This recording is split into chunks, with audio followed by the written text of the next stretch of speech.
حضور علیہ الصلوۃ والسلام پر جب حج کی فرضیت کے احکام نازل ہوئے تو سرکار دو عالم صلی اللہ علیہ وسلم نے صحابہ کرام کو جمع کیا اور جمع کرتے ہوئے ایک طویل خطبہ دیا، اور اس خطبے میں حضور سید عالم نے یہ ارشاد فرمایا، اے لوگو تم پر اللہ نے حج کو فرض کر دیا ہے، فحجو تو تم حج کرو۔ اب کچھ لوگوں کو یہ تشویش لاحق ہوئی کہ جناب سید عالم صلی اللہ، یعنی سمجھنے کے کہ سرکار دو عالم صلی اللہ علیہ وسلم فرمایا کہ حج کرو۔ اب سوال ہوا کہ یہ حج کا ٹائم جو آج ذی الحجہ کی 9 تاریخ کا ہے تو یعنی جو بنتا ہے، اسی طرح ہر سال ذی الحجہ آتا ہے، ہر سال جناب جو حج کے ایام آتے ہیں، اور سرکار دو عالم صلی اللہ علیہ وسلم فرما رہے ہیں کہ تم پر حج فرض کر دیا گیا تو تم حج کرو۔ تو سرکار کے ایک صحابی کھڑے علیہ الصلوۃ والسلام، انہوں نے اپنا سوال حضور کی بارگاہ میں سمجھنے کے لیے عرض کیا کہ یا رسول اللہ صلی اللہ علیہ وسلم، یہ جو آپ فرما رہے ہیں حج کرو، تو کہ یہ حج جو ہے وہ ہر سال ہم پر فرض رہے گا جیسے نماز فرض ہے؟ تو فسکت النبی صلی اللہ علیہ وسلم، حضور خاموش ہو گئے، کوئی جواب نہیں دیا، اور سرکار نے دیگر اور جو ضروری باتیں تھی وہ آپ نے فرمائی۔ دوبارہ حضور اسی موڑ پر آئے اور فرمایا، یا ایھا الناس، اے لوگوں تم پر حج فرض کر دیا گیا ہے تو تم حج کرو۔ وہ پھر کھڑے ہوئے، وہی اپنے سوال کو دوہرایا، کیا حضور کیا ہر سال ہوتا ہے؟ حضور نے فسکت النبی صلی اللہ علیہ وسلم او کما قال، سرکار خاموش ہو گئے، سرکار نے جواب نہیں دیا۔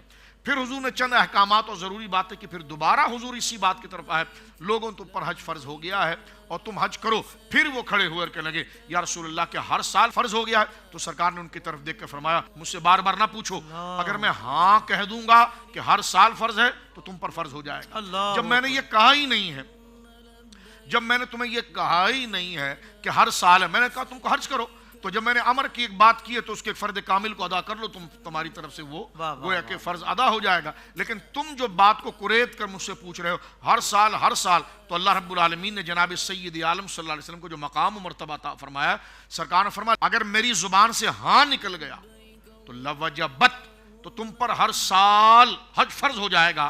یہاں سے جناب رسول اللہ صلی اللہ علیہ وسلم کی منصب نبوت کی وہ تشریعی حیثیت پتہ چل گئی کہ حضور کا ہاں کہنا رب کا ہاں کہنا ہے، حضور کا نہ کہنا رب کا نہ کہنا ہے۔ اور یہاں پر تمام محدثین لکھتے چلے آئے ہیں کہ سرکار دو عالم صلی اللہ علیہ وسلم کو اللہ نے نفاذ شریعت کا اختیار دیا ہے اور تشریعی اختیار دیا ہے کہ حضور علیہ الصلوۃ والسلام چاہیں تو ایک حکم کو جو ایک بندے کے لیے ہے اس کو دوسرے پر بھی نافذ کر دیں، اور چاہیں تو ایک عام حکم کو ایک بندے کو اس سے مستثنا کر دیں۔ تو یہاں پر حضور علیہ الصلوۃ والسلام کا اختیار جو ہے وہ فرما، میں اگر لو کنتو، میں اگر ہاں کہہ دوں تو تم پر یہ بات فرض ہو جائے گی۔ پھر سرکار نے شریعت کا ایک چلن بتایا، کیونکہ قرآن نے بھی سورہ المائدہ میں کہا کہ نبی سے کثرت سوال نہ کرو۔ جب تمہیں کہہ دیا گیا تھا گائیں ذبح کرو، تو تم نے کہا جی کلر کیا ہونا چاہیے، عمر کیا ہونی چاہیے، یہ کیا ہونی چاہیے، جو سورہ بقرہ، تو تم نے اتنے سوال کر کے اپنے لیے خود تنگی کر لی ہے، تو جب تمہیں کہا ہے کر لو تو تم کر لیتے، کوئی بھی گائیں کاٹ لیتے۔ تو یہاں پر فرمایا حج ہے تو کر لو، لیکن پھر حضور علیہ الصلوۃ والسلام نے، کیونکہ شریعت نے قیامت تک باقی رہنا تھا، تو اس کا پورا ڈسپلن ذکر کیا، جیسے جامع ترمذی کے اندر موجود ہے۔ سرکار دو عالم صلی اللہ علیہ وسلم صحابی نے پوچھا، حضور یہ کھانا کیسا ہے؟ کہا جائز ہے۔ کہا حضور یہ کھانا کیسا ہے؟ حضور یہ کھانا کیسا ہے؟ تو سرکار نے فرمایا کہ ہر چیز کے بارے میں تم مجھ سے پوچھتے رہو گے؟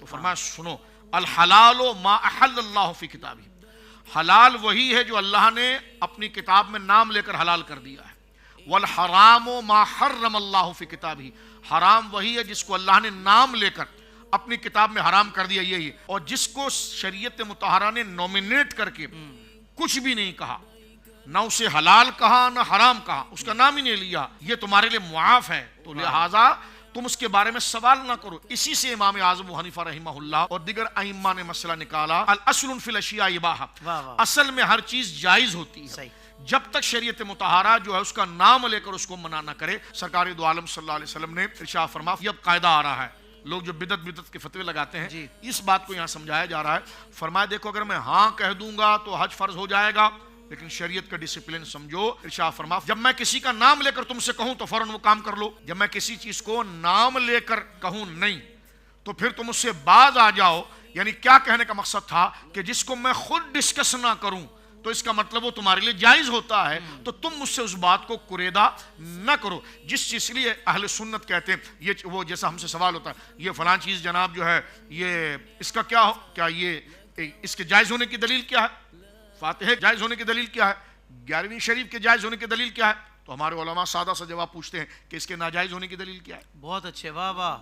تو کہنے کہ جائز کی دلیل بتاؤ۔ میں نے کہا یہی تو حضور کہہ رہے ہیں، جس چیز کو ذکر ہی نہیں کیا تو وہ اس کے جائز ہونے کی دلیل تھی. آپ منع کی دلیل بتاؤ گے, جائز ہونے کی دلیل صرف یہی کافی ہے کہ اس کو منع نہیں کیا گیا, اس کو منع نہیں کیا گیا. ایسے بے شمار حوالے یہاں پر گویا کہ ذکر کیے جا سکتے ہیں. تو یہ بالتدریج شریعت مطہرہ نے اس احکام کو فرض کیا, اور جناب سید عالم صلی اللہ علیہ وسلم ان رکن اعظم کے لیے جب روانہ ہوئے ہیں تو 24 ذی القعدہ کو رسول کریم صلی اللہ علیہ وسلم مدینہ منورہ میں ظہر کی نماز آپ نے پڑھائی ہے, اور عصر کی نماز آپ نے بیر علی پر پڑھی ہے, جسے میقات مدینہ کہتے ہیں, اور رات بھر حضور وہاں پر رکے ہیں.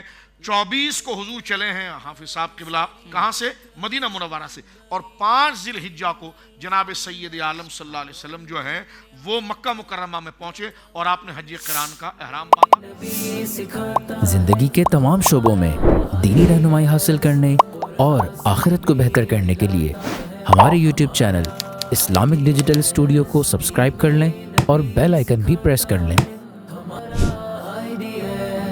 قرآن سے بھی ملاتا ہے ہمارا